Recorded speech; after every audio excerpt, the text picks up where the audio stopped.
Hello everyone and welcome to today's video. Today we have some news out of the state of Wisconsin where Milwaukee County Executive Democrat David Crowley has officially launched his gubernatorial bid.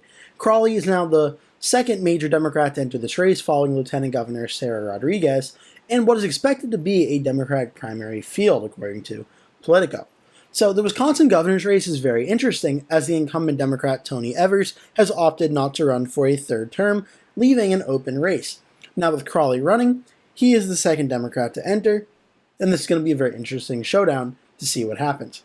The 39-year-old former state legislator said he planned to lean on his record in public office, including cutting property taxes, to demonstrate he's, quote, the only candidate in this race that not only has legislative experience, but also experience at running a government.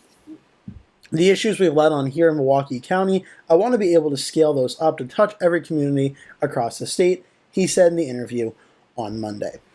So this is interesting news out of the state of Wisconsin because this governor's race is expected to be one of the marquee, most competitive races in all of the United States for 2026. And when you look at the recent election results, both at the presidential level and governor level, it makes sense why Wisconsin is one of the most competitive states in all of the United States.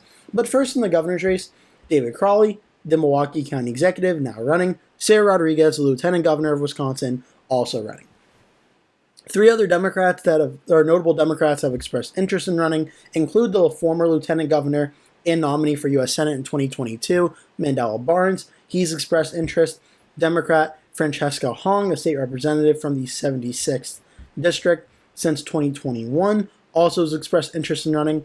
Kelda Roys, a state senator from the 26th District, has expressed interest, as well as many other Democrats as potential candidates as well, including Melissa Agard, Melissa Hughes, Josh Kaul, the Attorney General of Wisconsin, Cavalier Johnson, the Mayor of Milwaukee, Chris Larson, Tom Nelson, and Ben Wickler, all potential candidates as well.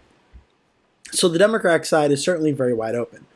As for Lieutenant Governor, though, the Secretary of State, Sarah Godlewski, has announced she is running for that, so she'll be a candidate for Lieutenant Governor, potentially clearing the Democratic primary at least a little bit if she decided to enter that race. Now she's running as Lieutenant Governor and probably should not have too much of a problem at winning that and being the Democratic nominee. On the Republican side, for right now, it is also pretty wide open. Two Republicans are running in Bill Berrien and Josh Schoeman, though the big ball to drop for this race is going to be what happens with U.S. Representative Tom Tiffany of the 7th District. He's expressed interest in running for this race, and if he decides to run, he will likely be the Republican nominee. If Tiffany does not run, then it will be a completely wide open race, where former U.S. Representative and Secretary of Transportation Sean Duffy is a potential candidate, as well as President of Wisconsin's Senate Mary Felsowski. We also have Eric Hovde, the 2024 U.S. Senate nominee, in what was a very close race. Rebecca Kleefisch, the former Lieutenant Governor of Wisconsin, serving with former Governor Scott Walker, is a potential candidate. The governor nominee from 2022, Tim Michels, and former Governor of Wisconsin, Tommy Thompson, who served from 1987 to 2001, and who also ran for Senate in Wisconsin in 2012, could be a potential candidate as well. So certainly for now, Tom Tiffany is likely the Republican nominee if he decides to run, and if he does not, it's certainly wide open as well. As for the general election in this race, it is one of the closest in the country, all being listed as toss-up from some of the top political prediction websites in the United States, and Cook Political Report, Inside Elections, Sabatos Crystal Ball, and Race to the White House, all having this race as toss-up. When you look at the recent election results in Wisconsin, it certainly makes a lot of sense. The last governor's race from 2022, Tony Evers won by 3.4% against Tim Michels, a lean Democratic win under 5 points. And Evers actually did better than expected based on the polling heading into Election Day. This was ranked as a toss-up and even lean Republican by Sabatos Crystal Ball on November 7th, 2022. The polling heading into it showed a very tight race, but with Tim Michels actually leading in the Real Clear Politics polling average by 0.2% and leading in the 538 polling average by an even larger 1.4%. So this is one where a lot of the undecided vote of that 3.4% essentially all broke for Tony Evers. And when you look at the final few days, most of the polls did show Michels leading over Evers in the final weeks, but the last poll from Civics did show Evers leading by that 3-point margin. And then as the polling suggests and by the election results, pretty much everything broke for Tony Evers, and Sarah Rodriguez when everything was said and done in that race. Certainly a very close one that happened in 2022. Back in 2018, this one was Democrat Tony Evers running for the first time against Republican incumbent Governor Scott Walker. And this was also a very close race in the Democratic midterm wave year of 2018, where we saw Tony Evers actually narrowly lead and flip this race from red to blue. So this was a very close race as well, very impressive one. The polling certainly split, but looked like Evers had a little bit more of a lead, but still a good amount of undecided vote heading into Election Day. Ultimately being very close, Tony Evers ended up winning. So the last two governor's races in Wisconsin, certainly very, very close. In 2018, being in a Democratic wave year, even though it's up against a Republican incumbent, it shows what a race could potentially look like in 2026. At the presidential level, we just saw a very close state. In 2024, President Donald Trump won the state by 0.86% against Kamala Harris in a very close matchup, including several close county results in places like Columbia County going 4.6% for Donald Trump. It's right outside of Dane. This is where the city of Madison, the capital of Wisconsin, is. This is obviously the city here in the county. Right outside here, these key suburban counties like Columbia, Sauk voted for Trump by 1.7. These two were very big signs that Trump was doing well throughout rural and suburban Wisconsin.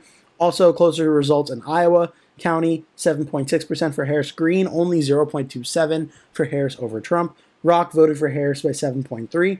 And then it's also over here in Milwaukee, Harris won it by 38.4%, but also counties like Ozaukee, Racine, and Kenosha also putting up impressive numbers for Trump. When you compare back to 2020, you can just see in the map here, Columbia was a much closer margin by the numbers. Sauk voted for Biden by 1.7. Iowa voted for Biden by 13.7. Green was a 3.2% win for Biden. Rock was an 11.2%. And then Kenosha 3.1, Racine 4.1, and Ozaukee 12.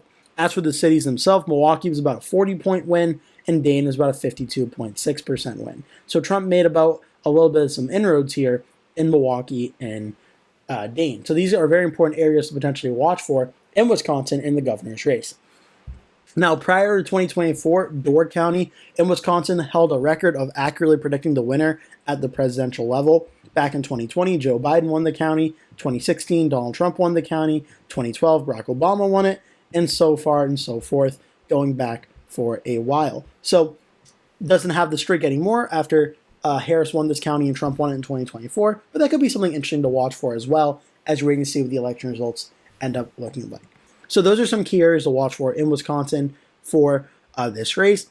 As for the predictions right now for 2026, Wisconsin is one of the 5 governor's races I currently have in the toss-up category. Right now, if I had to make a prediction, I think this race is going to be very close, so much so that I have the margin of victory right now right around 1 point, a little bit under. But I do think the Democrats do ultimately narrowly win this governor's race, and a large reason being the election environment for 2026 should be favoring the Democrats in a similar way to what 2018 did. It's possible Republicans do a little bit better than they did in 2018, but I think the Democrats are on track to have a overall very good midterm election night. And I think even in a very competitive race, Wisconsin ultimately does end up going very narrowly for the Democrats. So that is all I have for you in today's video. I hope you enjoyed. Thank you so much for watching. Make sure to like and subscribe if you did enjoy watching this video, and I hope to see you in a future video.